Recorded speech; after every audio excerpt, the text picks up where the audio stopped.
Bismillahirrahmanirrahim. Elhamdülillahi Rabbil alemin.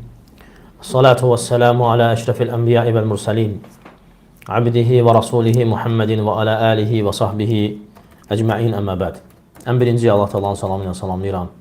Esselamu aleyküm ve rahmetullahi ve berekatuhu. Aleyküm selam. Ve sonra mevzu mühümdür.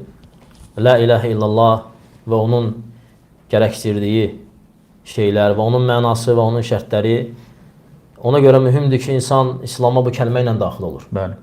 Və heç bir insan cəhənnəm odundan bu kəlmə olmadıqca qutara bilməz.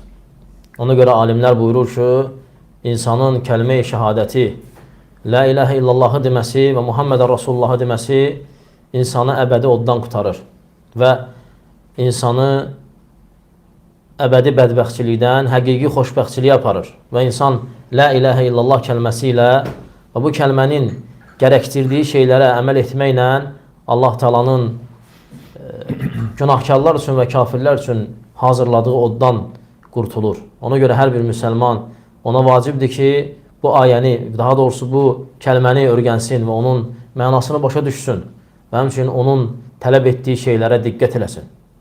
Və birinci bilmək lazımdır ki, La ilahe illallah bütün peyğəmbərlərin dəvəti olub. Və hər bir peyğəmbər öz qövmünə bu dəvəti, bu kəlməni öyrətmək üçün gəlib.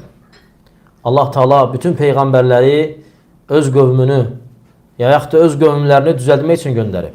Və düzəltmək üçün də ən birinci səbəbi La ilahe illallahı götürüb. Allah Teala ona görə alimlər buyurur ki, cəmiyyətin, pozulmuş cəmiyyətin düzəlməsinin əsas səbəbi La ilahe illallahın olmamasıdır. Yəni insan La ilahe illallahı və o cəmiyyət ki, La ilahe illallahı başa düşmür, o cəmiyyətdə təbii ki, pozğunluqlar, günahlar və Allah və Rasulunun qadağa etdiyi şeylər çoxalacaq. Günahlar və s. asiliklər. Bəli, ona görə də Allah Teala o asiliklər, o günahlar, o şirklər dolu olan qövmlərə peyğəmbərlər göndərirdi və deyirdi ki, onları La ilahe illallaha çağırın.